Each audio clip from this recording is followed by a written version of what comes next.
Thanks to the support as a channel member, PP0476. You know how rotten my maths can be, Mrs Wearmouth, but I think it's as simple as this. We're 12 points clear of 5th place Tottenham, 6th place Arsenal. Arsenal have 4 games remaining. Spurs only have 2, so Spurs can't catch us. I think Arsenal are the only team who can catch us. It's a 12-point gap. They've got 4 games left to play. By my maths, we just need to draw one of our last 3 games, and we're in the Champions League. Yeah, we should hire someone to check my maths, but I think I'm good this time.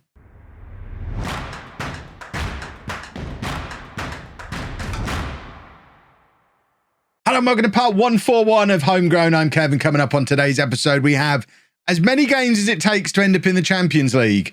Hopefully just a couple. I don't want to have to do all 3. I'll be sat here for ages and I'm ready to make my lunch. But I've explained the league situation there with Mrs Wearmouth. You can see it for yourself there. Spurs definitely can't catch us. They've only got 2 games left to play. The most points they can end up on is 62, which won't catch us. Arsenal could end up on 68 points, but their goal difference is... We're basically already there. I think we just need to rubber stamp it with a solid win here to get revenge on Arsenal for what just happened to us in the FA Cup. And this is the team that we're going to be sending out against Arsenal to try and get that revenge. We're going with Perez in goal, a back four of Kovacic, Elias, Erkan and Thomas, Perez and Oliveira in midfield, Jordi and Park out wide. And then we're going with Ian and Veloso up front because Ian is actually a striker. We've been playing him out wide. We've never given him a try up front.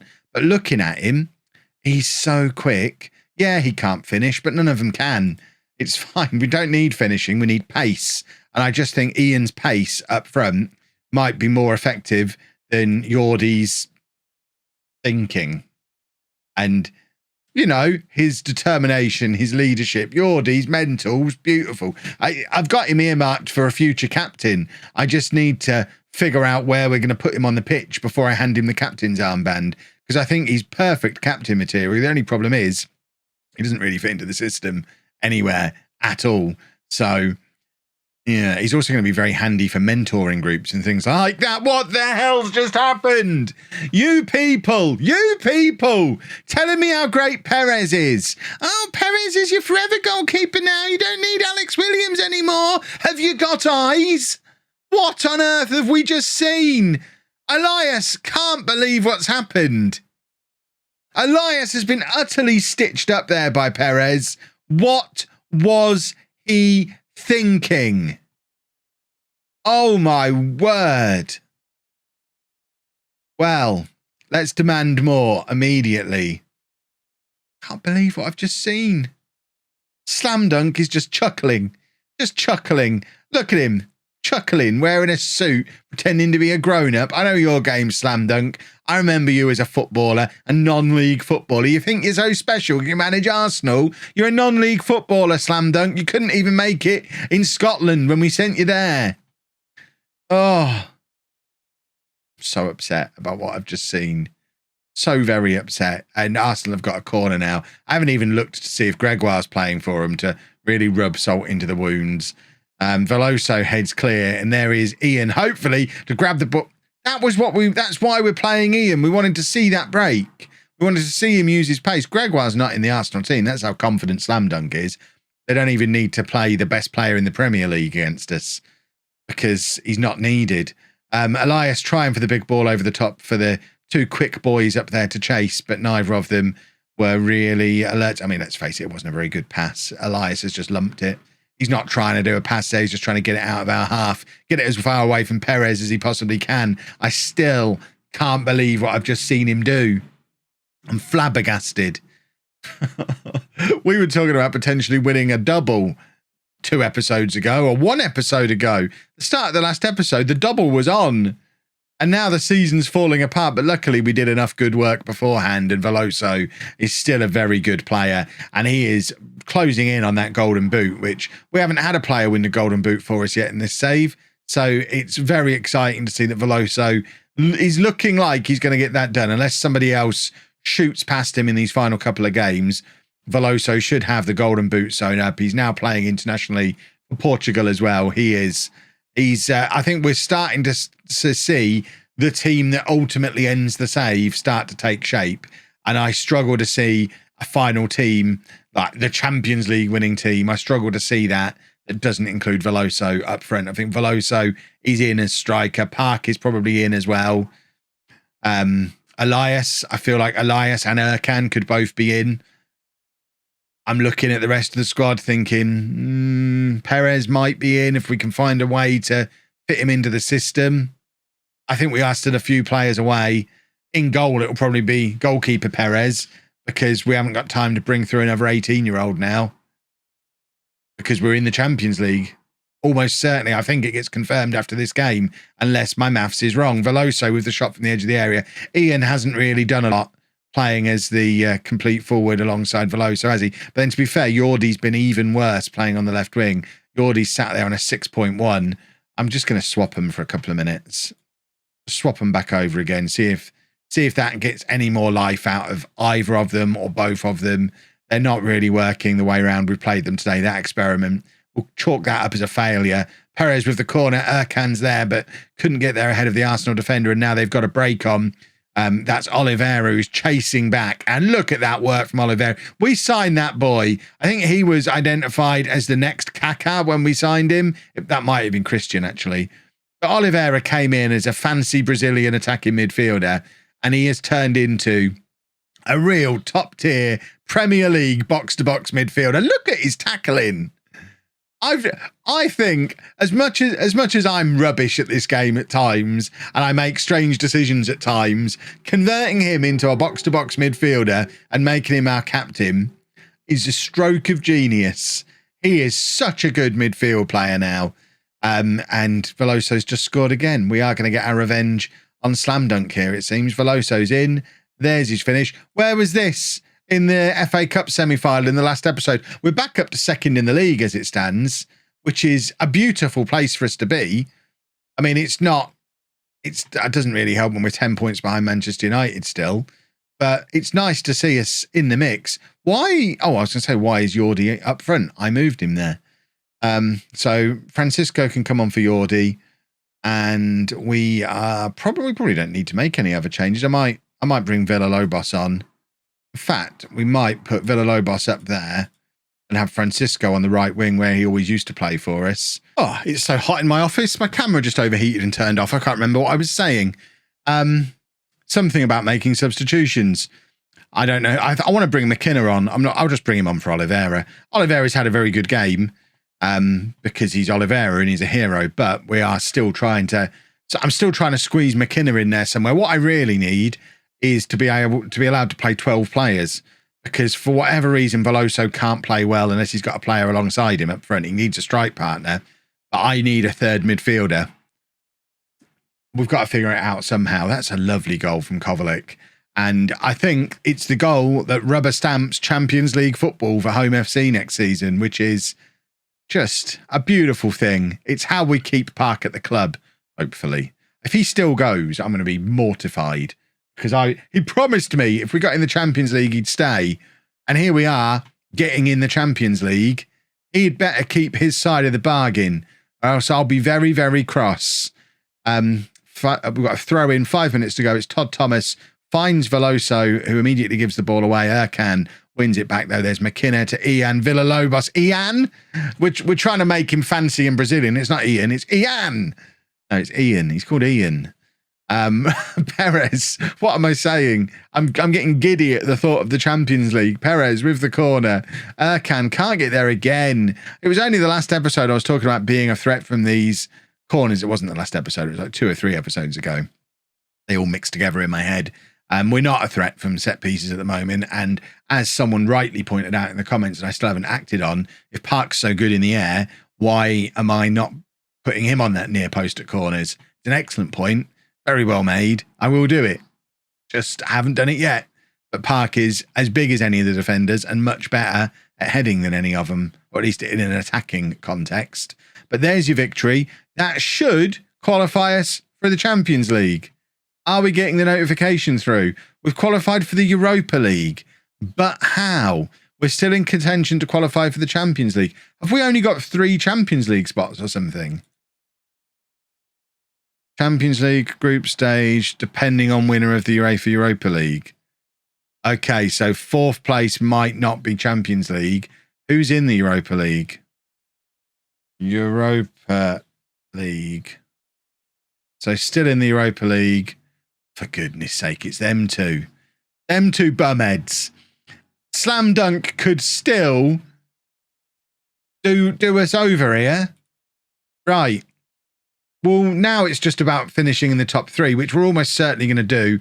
We're 6 points ahead of Leeds with a better goal difference. So one more game, one more win, one more draw, one more point should secure us Champions League qualification. Even without Slam Dunk. Slam Dunk won't be able to fiddle with us. Oh, there you go. Park's already happy to stay. We didn't even have to qualify for the Champions League. Just the Europa League was enough. Park's a lovely boy. Right, contract. Contract. What? He isn't prepared to renew his contract because of interest from elsewhere. You've just said you don't want to leave anymore. Who's the interest from? Everybody. Okay. Fair enough. We'll try again after Champions League qualification, which should be coming up now. I don't know what happened. Yeah, oh, in fact, I do know what happened. Arsenal must have got knocked out of the Champions League. Of the Europa League, sorry. Because now, all of a sudden, top 4 looks like it's enough. Top 4 is now enough. What happened in the Europa League? Because Arsenal and Spurs were both in with a chance. I don't understand what changed. Nothing's happened in the Europa League. But now it's just top 4. Yeah, top 4. That's fine now. No longer need to worry about the winner of the Europa League. If anyone knows what might have changed there, I would love to find out. But the important thing is we've qualified for the Champions League. We're going to look at budgets in a second. But first of all, straight back in again. Park, he's still not interested. Who's after Elias? Watford, don't care about that. But Man United, Paris Saint-Germain, Bayern and Real Madrid being in for Park. I mean, bless Norwich. They're adorable, but they ain't getting him, are they? The other 4 could be a problem, though. Who's after my other... See, all the big guns are after Fazekas as well. How much budget have we got? Champions League money. Very nice. Right. I guess we'll show one more match. We may as well show the final game of the season against Chelsea now we've qualified. So I'll play Everton off camera. We'll come back for Chelsea. Then at least you get to see exactly where we finish. So a draw away to Everton means the Premier League table looks like this going into the last day of the season. A win over Chelsea could put us up to 2nd place. We're not going to finish any lower than 3rd, though. All 4 of us, Manchester United, Manchester City and Leeds, already qualified for the Champions League. Spurs and Arsenal, who were occupying 5th and 6th for ages, lost their games in hand.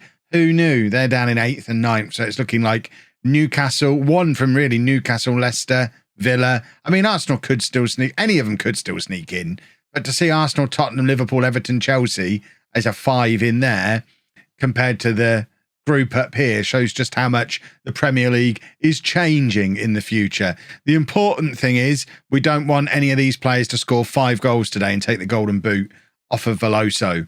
So this is the team for the final day of the season. It's Perez in goal, a back four of Kovacic, Elias, Erkan and Thomas, Perez and Diaz in midfield. Oliveira picked up an injury in the Everton game after scoring the equaliser. I was going to say winner, but we didn't win. Jordi on the left, Park on the right, Ian and Veloso up front. We are persisting with the Ian experiment up front because I want him to be a striker. I feel like he should be a striker. That support striker role is his because he's like a faster version of Juan Jose, but he's not really performing in the role just yet. So I might eventually have to give up on the idea of a support striker and just play a complete forward on attack. Or Kev's a genius because Ian's in and has scored a goal. That's an enormous parking space. Can we forget the goal replay? I need to cut back and look at the size of that parking space. You could park a minibus in there. Goodness me. We need to score another goal so we can look at that parking. Look, there's normal size parking spaces up there. Look at this. Oh, I guess it's actually not that big. It just looks bigger because of the the extra space around it because it's a disabled space. It just looked massive. Ian scored again, by the way. He's clearly up for me having a little look at that parking space. It's a Perez corner. Ian is there, rising like a salmon above his centre-back teammates. And now Perez has another free kick. Ian's lurking, looking for a hat-trick. But it comes back to Kovacic. And now Perez. Just someone stick it in the area again. I want Ian to have a 12-minute hat-trick. Veloso's in. And Ian's there. And Ian has his hat-trick inside the first 13 minutes of this game. I'm experimenting with Ian, but it's not really working. Ian did a hat-trick, everybody. We might have our strike partnership. It's Veloso and Ian. That's at least what we're ending the season with. And Ian is certainly doing his bit to suggest that he could well be an option there up front for us next year, as well as being able to play on either wing, as well as being able to play in the hole. He's a finisher as well, even though he's only got 9 finishing. Finishing's overrated, boys and girls. You don't need finishing on your strikers. You need pace. Ian's stupidly fast, and it means he doesn't need to be able to finish because it's all about pace. Pace, pace, pace. That might be why Jordi and Juan Jose aren't really working out. Right, Kovacic. Playing it forward to Perez. How many goals can we put past Chelsea now? That's what this game becomes. In our final day of the season, the noise in the new home of football today must be deafening. We've qualified for the Champions League for the first time as part of this Premier League changing of the guard that's gone on this season.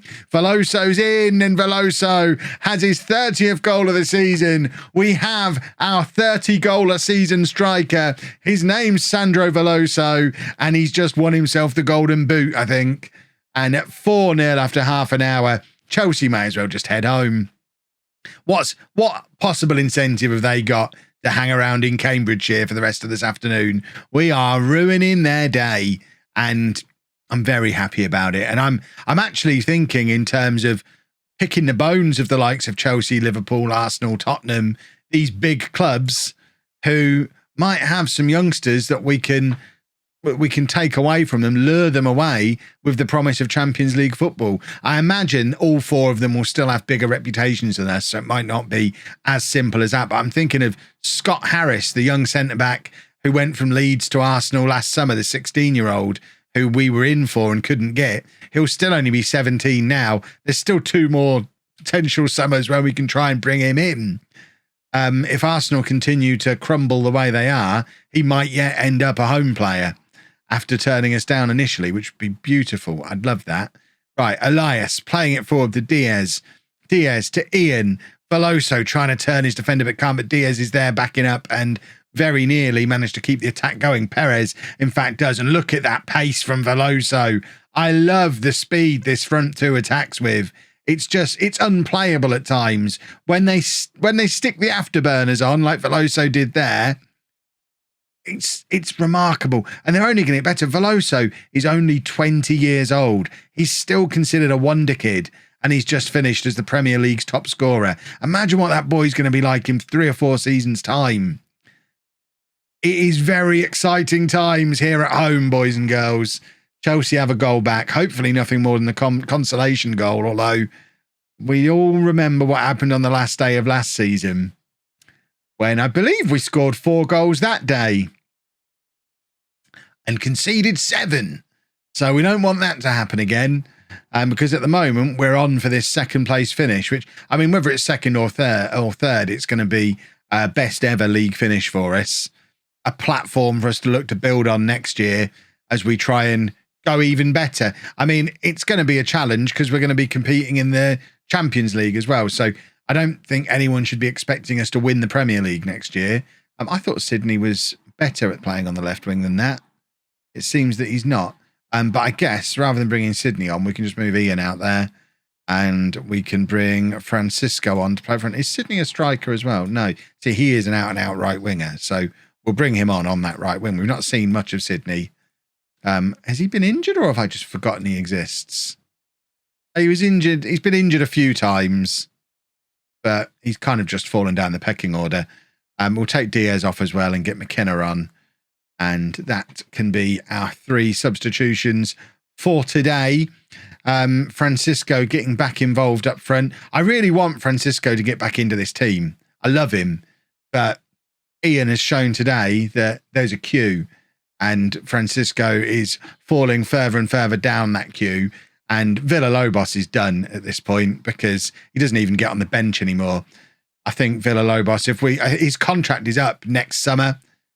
I think we've got to try and take anything we can get for Villalobos this summer, or else he's just leaving on a free next year. I can't imagine a situation where I give him a new contract because he's a liability and I don't really want him around the club.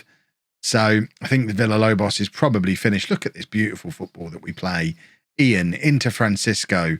Francisco to McKenna, who's fitting in beautifully into this team. And Ian now cutting in from that left-hand side. He's looking for number 4. Instead, he finds Veloso, and it's number 5 for us. Number 31 for him. Ian and Veloso. They're a partnership. Who needs Park? We can let Park go. It's not even about Park anymore. It's Ian and Veloso. Ian's had like 2 good games ever, and I just love him. We signed him because of his name. I am going to make that man a star. What number does he wear? 15. I need a new home shirt with 15 Ian on the back. Right, Francisco to Ian. Look at him. Look at him go. I'm not just doing it for the meme. I love him. He's a good player. Thomas crosses, looking for Ian. Finds Francisco. Francisco with the cross. Sydney's in there now, but his head is cleared off the line. Thomas to Veloso, who's also looking for a hat-trick. There'll be a squabble over the match ball if Veloso does grab his hat-trick, although I think he probably will settle for the golden boot and let Ian take the match ball for today. Veloso's had plenty of those in his short career already, but we are pushing for number 6. I probably should drop some praise. We've played very, very well today, and I've praised them as the goal has gone in, which is always a bad idea. So this could still turn.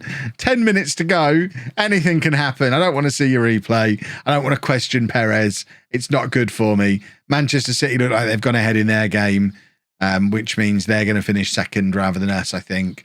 Goal difference is probably insurmountable. Francisco nods down to Veloso. Veloso, can he get past the last man? He gives it to Ian, who can get past the last man. I thought he'd grabbed his 4th, but it goes just wide. In fact, our goal difference is better than theirs, but it's the points total that's insurmountable. If they're going to beat Newcastle, then we haven't got a chance. And it looks like they are. 3rd place is still spectacular. What a season. What a result. What on earth is going to happen next year?